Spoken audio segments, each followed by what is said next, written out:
recorded live.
Dukect Lounge. Thank you so much for joining me here on this Friday afternoon, 6 p.m. Eastern Standard Time.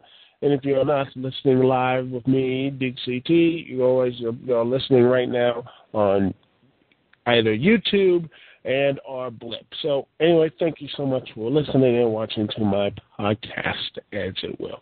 And remember, if you want to come in live or what have you, I'm here every Friday night, 6 p.m. Eastern Standard Time, here on TalkShoe.com. Every Friday night, most of the time, or when I feel like it. Seriously, though, I'm here live every Friday night, 6 p.m. Eastern Standard Time. And if you want to connect to me, Dukect, the phone number is 724-444-7444. Once again, the number is 724-444-7444. And the call ID to connect to me, Dukect, is 92417. Once again, the call ID is 92417. Anyway, there's a lot of things to talk about right now. And first things first, let's talk about some stuff outside the ring, things that do affect a lot of people here, because this has been a huge news. I mean, huge news.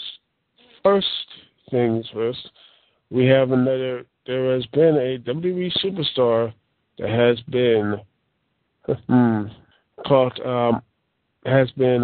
drinking while impaired, and it is a WWE Diva, Cameron, one of the Funkadactyls, has been arrested for DUI.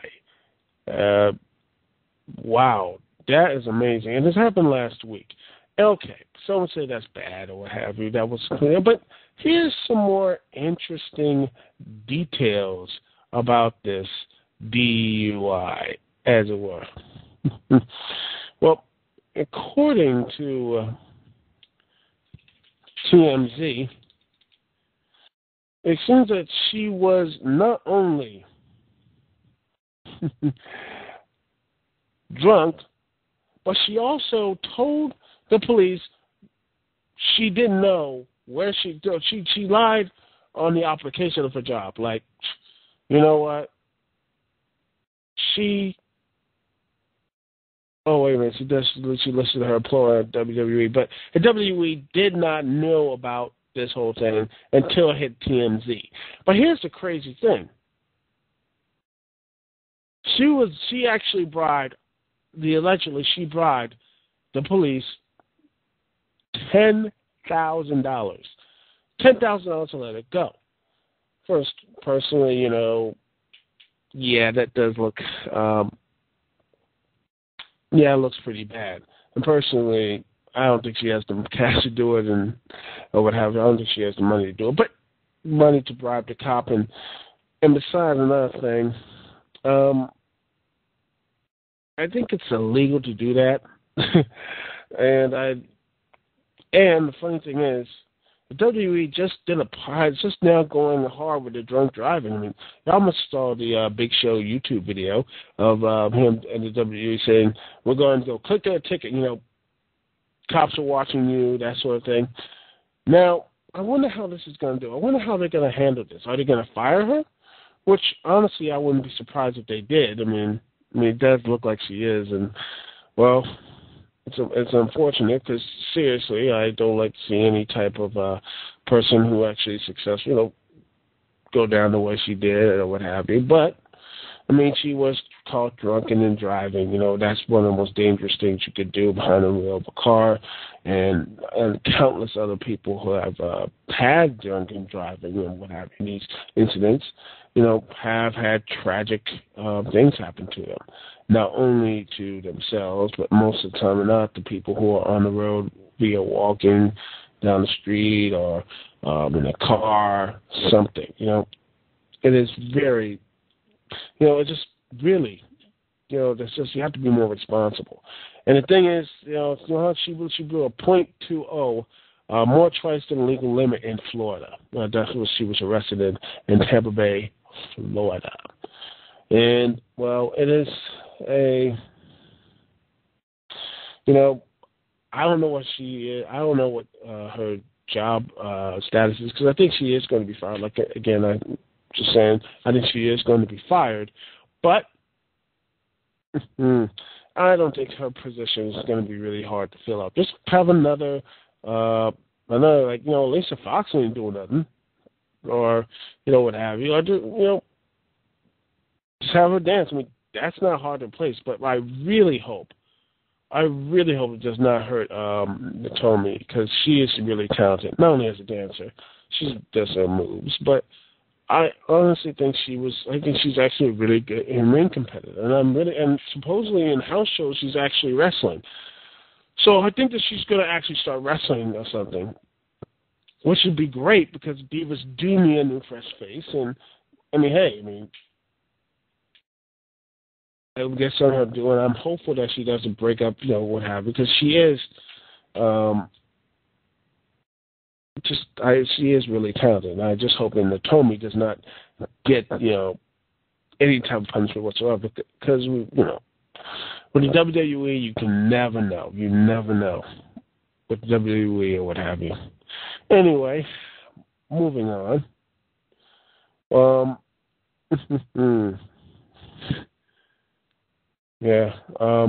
Moving on. We have another thing that's been happening in the news outside wrestling. Guess who's got another divorce? That's right, ladies and gentlemen. Ric Flair, once again, is getting divorced. And it is due partly to the second domestic violence issue from late June, where Jacqueline Beams allegedly attacked Ric Flair. The couple has been going through a divorce. That will be Ric Flair's fourth, and what have you. And supposedly they were actually talking about Ric Flair replacing Vicky Guerrero with Ziggler. But personally, I don't think he needs any type of manager and or mouthpiece. I think he's fine where he is. I mean, the dude has charisma or what have you. But anyway, that's my personal opinion. But this guy, Ric Flair, has been going through, and this thing is just, I don't know what else to call this. I mean, this guy should never get married again. 4 times. 4 times he's been going through this. And I know it's supposedly is the person, the wife of this whole thing, the wife, Jacqueline Barnes, started this, Jacqueline Beams, I'm sorry. It seems like, she, allegedly attacked him, but still, it just seems like four divorces. It's pretty staggering. I don't know. It just seems that, maybe Flair needs to don't marry him. I don't know. Just rent him, not buy him. No, that's not to be sexist to me. I'm sorry, but you know what I mean. I think he needs to just never get married, ever. It's just it's probably just too much of a hassle for him. But anyway, I just hope for the best. I hope for the best because he has nothing right now. I mean, he actually owes money, so I don't know how the divorce proceeding is going to work. What, is she going to take, like, majority of half of his debt? I mean, what? I don't know. But let's just move on from this because, let's see, there's another thing that's happening outside the ring. Because, ladies and gentlemen, thinking something that is really big or what have you, we have TNA, Devon is no longer contracted to Total Nonstop Action. And I'll talk about the in-ring stuff about this after the break, but I want to get this thing right now. Oh, screw it, I'll talk about it right now. It seems that, so I'm like, oh, man, Devon, I don't really care for him. I know. He can be decent in the ring, but honestly, he was just aimless with the TV belt. And honestly, the TV belt is, to me, probably one of the most, I'm sorry. It's my personal opinion about the TV championship, but this is me. If you want to have something to talk about this, comment, video response, what have you. But I honestly think the TV title is completely worthless. It hasn't been worth anything since AJ Styles and Douglas Williams had it. That's it. It just completely was garbage. It's garbage, people. It's garbage. In fact, it started off with a really rocky history. First was the Legends belt when Booker T brought in. Then you had it turn to the Global Championship after Eric Young changed its name for what have you, and when he had that awesome heel turn run, which again I really wish he was that character again. But sometimes life, changes. Life, life throws those curveballs. You don't get what you want in life. You have what else? Oh, you have. Then you had Rob Terry, who, honestly, I have to say, he's not a horrible wrestler. He did a pretty decent job with, I remember with Orlando Jordan in a match with it, but I don't know. And he lost. He lost to AJ Styles, I think. And then it became the television championship. It just switched from name to name to name. I'm hopeful that maybe this is a way that they can quietly remove the belt from TNA. It's like, let's move on and not talk about it ever again. And personally, I think there's too many championships anyway. I would have cut the TNA Knockouts championships. Again, I don't know why they used. Cut that off, and only focus on the X Division, Tag Team, and World Title. Because TNA I honestly don't think they need another belt at this point. I think that maybe they can use the X Division Championship because, hey, it's no weight limits, is no limits. So I think maybe that could be their mid-card belt. But you know what? I think I'm fine with that. It keeps certain belts, certain belts, that sort of thing. Like you have your X Division, which is in the whole free reign division. Then you have your tag team division. Then you have your world title division, that sort of thing. Because TNA, and your women's division, you have all of these. You don't have it. It's contained. It's more like you make the championship mean more instead of having everyone get a championship like the WWE. I mean, as much as I like some of the guys who are holding the belt, but honestly, are they really used right? Not really, especially the mid-card belts. I mean, they got rid of some of those belts. I think by default you add more prestige to the championships. They cut, say they got rid of, say, the U.S. championship or what have you. Get rid of that belt. Get rid of the U.S. championship or the Divas because honestly no one really cares about the Divas division. Maybe, that sort of thing. And really emphasize that the Intercontinental Championship is the real championship or what have you. Or heck, just get rid of the world title and just have one world championship. That sort of thing. That could actually be really positive. That's something like, hey, this is a championship belt, not looked upon as let's all be real here. The World Championship held by Sheamus at this point is basically a glorified Intercontinental Championship. And the Intercontinental Championship is basically the jobber's trophy. I don't know. That's my personal thing. I just think less is more in that whole in the whole thing. But that's just my personal opinion. Anyway, I've been going on for a while. I'm going to take a small little break here, and we'll be right back here on the Dukect Lounge.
Live here on the Dukect Lounge. Thank you so much for joining me here on this nice Friday evening. The phone number, as always, is 724-444-7444. Once again, the number is 724-444-7444. And the call ID to connect to me, Dukect, is 92417. Once again, the call ID is 92417.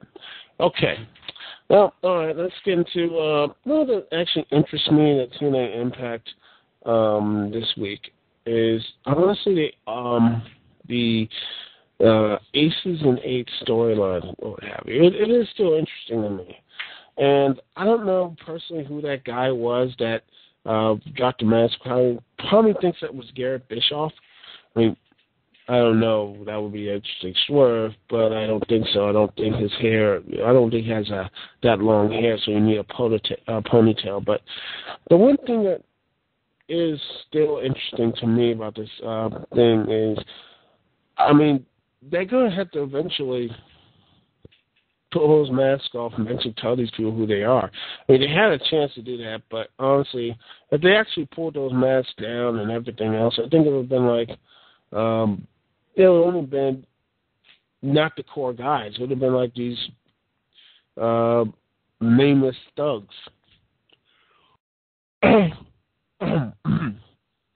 But it's interesting they actually kept this thing going for that much of this whole Aces and Eights thing. My hope is that it's not they continue to build upon it, and hopefully when it actually ends, when it does end, I'm thinking that hopefully this whole mystery ends. I hope the guys they do sign or what have you are contributing guys from the because I think they have Gallows or Briscoe. I don't know who I know who Gallows is. I think he was really wasted potential in WWE because he's really a talented big man. I think he would have been really good in the situation, but hey, I think he can be really good in TNA as well. Hopefully, because you got a lot of the guys who just have some unpolished talent. Speaking of something that was unpolished or what have you, that was unpolished, the Bound for Glory series last year was really, it was a clever idea, but really just mishandled because it was just all over the place. This one, I honestly think this year's Bound for Glory series was not only was really polished. I mean, they really took the best aspects of it last year because it was experimental, but I didn't know what was going on. You had tag matches, you had ladder matches. I'm like, okay, it's a good concept, but it was just so convoluted. I didn't know what's going on. But this year, the Bound for Glory series, I think was probably one of the best things TNA has. I think they nailed it down to a T. You know, I really wish they could have bumped up Magnus a bit. Maybe put him in the Final Four. Would have been more nicer, personally. I think that would have been nice. But hey, you know what? But you know what they did? I think it's really something that I really think was just a great idea, was to get like the younger talents involved. They got the guys who were guys you wouldn't think to come near a main event. They actually start being main eventers. I mean, heck, who would have thought Robbie E would actually get one over on Jeff Hardy? God, I can't believe I just said that. Something positive about Robbie E. Ugh. But, yeah, they did. I only wish they could have done it with somebody else, but, yeah, fine. But, I mean, fine, whatever. I don't know. Maybe it's just me, but Robbie E just, I'm sorry, it just bothers me. Dude just has he doesn't connect with me. I mean, I know that's annoying, what have you, but okay, he's heel, what have you, but nothing screams interesting to me. Nothing. I just turn off the television and just like, Robbie's here, I just turn it off, or just leave the den or what have you. Leave where the TV is, just turn it off and leave, or change the channel, because I can't stand him speaking or what have you. I can't stand his mic skills. I can't stand his wrestling. I just can't stand him. And the worst thing about it is he somehow got a fan base. His whole The List show. I watched a couple episodes of it, and they suck. I'm sorry. I know it's nice that I'm trying to really establish on this guy's character, but it's still exact. And I'm going to say this. I think Lynn Carr said this back. Lynn Carr said this best about returning to like Countdown, a huge mess of a horrible. That horrible mess of a comic called Countdown. He said this, and I think most people probably would agree with Robbie E. Yeah, it's nice, and maybe show his character. Basically show his character is a little bit better. It's like maybe 1,000 times better, but 1,000 times 0 is still 0. It doesn't matter how much time they show with the character, how many times they try to get him over. It's just, I know he has some fans, and God bless them. They have their fans. Everyone has their fans. It's all about taste, but I'm sorry. I just don't see the big thing about Robbie E. I just don't see it. I just don't. But let's just, but you know what? With the Bountiful series over, hopefully he fades away to obscurity. And Magnus will hopefully do something with Samoa Joe, which I can't wait to see. Because now I think Magnus and Joe, if they're smart, I think Joe is probably going to challenge Austin Aries. That's my pick for challenging Austin Aries for his championship. And I think James Storm and Robert Roode, what have you, will finish up the Bound for Glory. And you have, because that'd be nice. Joe and Aries, or what have you. Aries cost Joe the world title, what have you. But I don't think that's going to happen this time. I think it would be nice if they actually just have Samoa Joe win, and also have Magnus actually be the guy in the background laying him out, what have you, and have him challenge. I'm not saying Magnus should win the belt, but just occasionally challenge him or what have you, Samoa Joe, and tease that thing for a while, what have you. Just for a while, and just build that up for Battle for Glory. Maybe, I don't know, Genesis, or maybe, heck, if you really want to do something crazy, have tease that thing to a Lockdown or what have you. I don't know, have Magnus win the belt, but it would be nice to have a sustainable type of feud that blows at just completely, just have them annihilate each other at Lockdown. That would be interesting. But that's my personal opinion. Let's see. Nothing really else about Raw this week, but no, I'll save that for later. Oh, screw it, I'll give up right now. My review for TNA Anniversary 10 is going to be up finally. Hopefully, by the time this podcast gets on YouTube and Blip TV, I will probably have that thing up. It's been very long, and I'm sorry. All of you guys who've been patiently waiting for it, again, I personally apologize. And I will get better. My last review of standing reviews will be back up 100%. I will put my effort in this. Next review is going to be Marine 2, and after that, after Marine 2, SummerSlam, and they will be out quickly and it will be efficiently, and I will make sure that these things won't be as late as TNA's anniversary. Again, I am very sorry. And it will not, hopefully it won't happen again, and I will continue, hopefully, with my schedules, what have you, whip school and everything else. I will continue making these reviews and podcasts as well. So again, apologies, what have you, making these reviews and such. Again, I am sorry. But anyway, that's all I have to say here. It's been a nice little podcast. Thank you all for listening. It's short this week, but you know what? Sometimes you have a long podcast. Sometimes you got a short one. Anyway, it's been a very interesting show. Thank you so much for joining me. This is Duke CT here. Peace and love. I will see y'all when I see y'all later.